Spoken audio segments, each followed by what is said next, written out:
Welcome back to Changfied YouTube channel, your trusted source for latest update across South Sudan and beyond. Today we have several major stories to discuss. In this report, we'll talk about President Salva Kiir traveling to South Africa to meet President Cyril Ramaphosa. Second, we'll talk about a worrying security situation where civilians are abducted in Yera County. Third, we'll talk about a controversy involving Trade Minister Atonkwal Manyangjuk and a digital payment system. And finally, we'll talk about a tragic story of a police officer killed while trying to stop a robbery in Juba. Well, before we proceed, I would like you to help the channel by subscribing and turn on the notification bell so whenever we upload a new video, you can be notified. Let's begin our report with President Salva Kiir traveled to South Africa. According to the information, South Sudan President Salva Kiir left the country on Saturday morning to visit South Africa. The president departed from Juba International Airport. According to official from the presidential office, the purpose of the trip is to hold discussion with South African President Ramaphosa. The two leaders are expected to talk about ways to strengthen cooperation between their countries. Government officials say the meeting will focus on several important areas, including economic cooperation, institutional development, capacity building, and strengthening long-standing relation between the two nations. The President Press Secretary explained that South Sudan and South Africa shared historical ties that go back many years. Because of this story, both governments want to improve their partnership and work more closely together. This visit is also connected to an earlier meeting between two presidents. Last month, President Salva Kiir and President Ramaphosa met in Addis Ababa, the capital of Ethiopia. The meeting happened during a summit organized by the African Union. During the summit, African leaders discussed major issues affecting the continent. Some of the topics included water management, sanitation, and development across Africa, and peace building and stability in member countries. Leaders also talked about the political transition in South Sudan and how to support the country as it prepares for future election. During that meeting in Addis Ababa, African leaders agree on a plan to help South Sudan move forward politically. They encouraged the country to continue implementing the revitalized peace agreement that was signed in 2018. This agreement was meant to bring peace after a year of conflict. Leaders also called for inclusive political dialogue. They emphasized the importance of releasing detained political figures, including opposition leader, first by President Dr. Riek Machar. Another key topic discussed was preparing for elections that are expected later this year. However, while the government say the trip is for official discussion, there has been speculation among some observers Some people believe the president might also travel for medical checkup during the visit. So far, officials have not confirmed this information. Before his departure, several senior officials gathered at the airport to see the president off. One of them was Vice President James Waniga, who is also a senior member of the ruling political party. Military and government leaders also attended the farewell.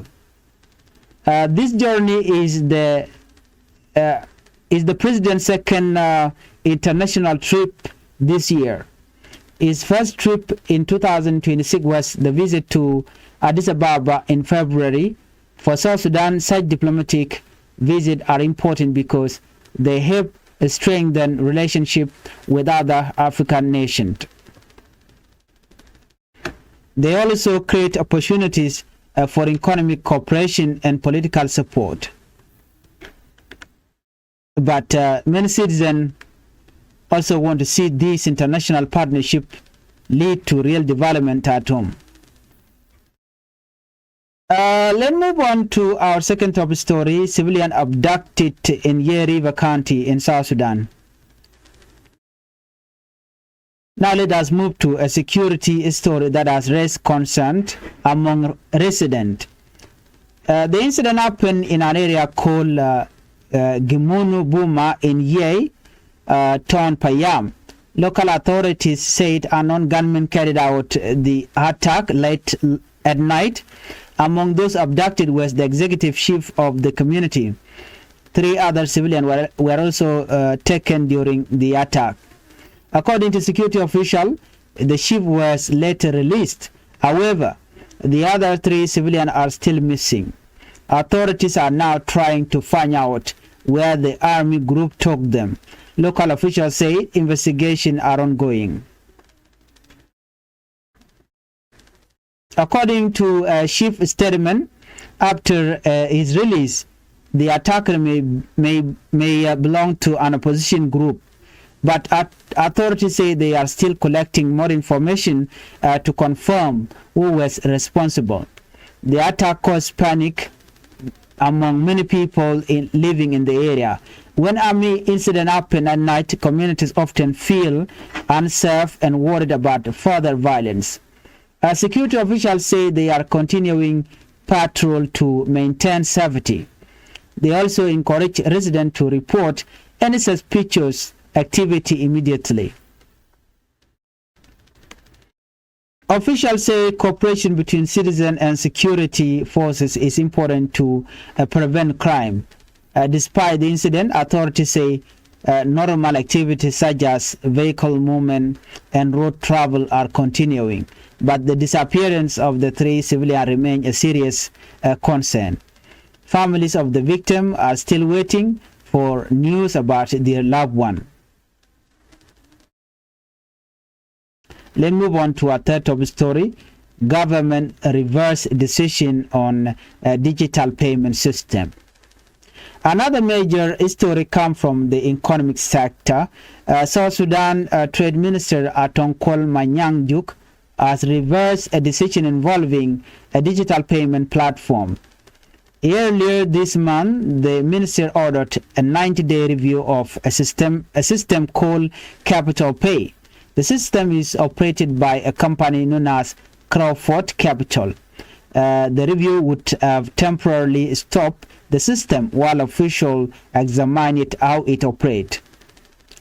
The minister said the review was necessary to investigate serious concern.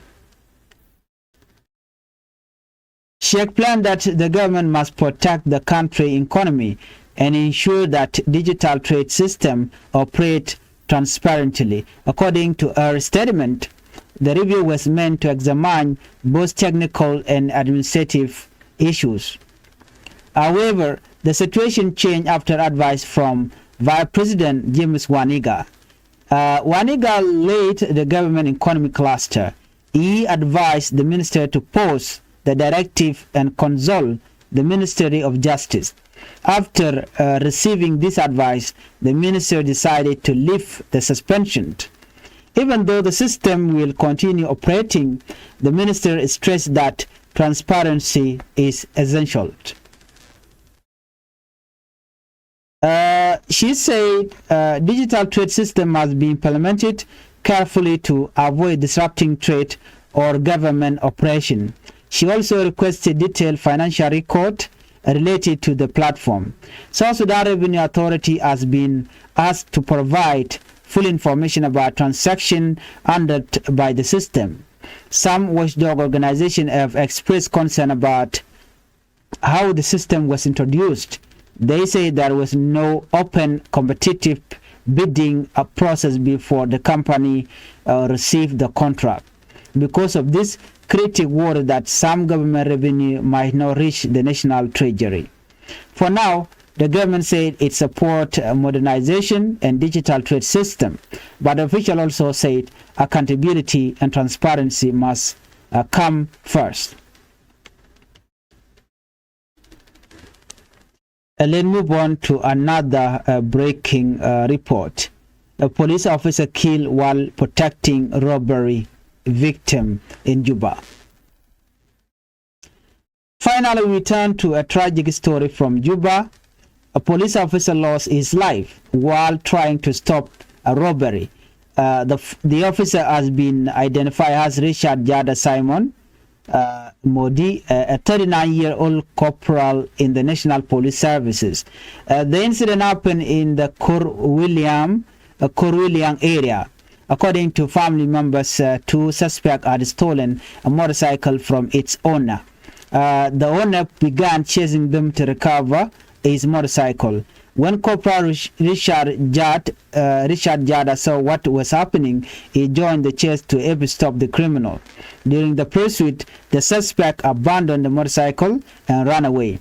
Jada managed to catch one of the suspects, but the second suspect was armed with a pistol. He shot the officer in the chest before escaping. The injured officer was rushed to Juba Teaching Hospital. A doctor tried to save him, but he later died from his injuries. The death has shocked many people in the community. Besides being a police officer, Richard was also known as an active youth leader in his community.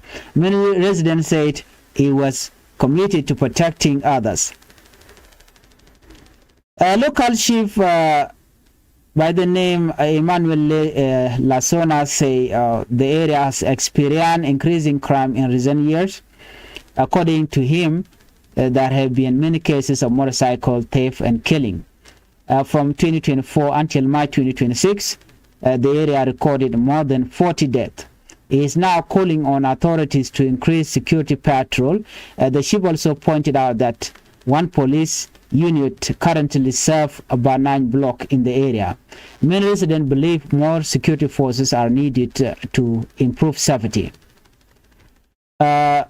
In conclusion, these stories highlight several important issues in South Sudan today, from political diplomacy and economic reform to security challenge faced by communities. The country continues to move through a difficult period of transition. Many citizens hope that leaders will focus on peace, economic stability, security for communities, and transparent governance. As always, we will continue following this development closely. If you are new to Changfied YouTube channel, I would like you to help the channel by subscribing and turn on the notification bell so whenever we upload a new video, you can be notified.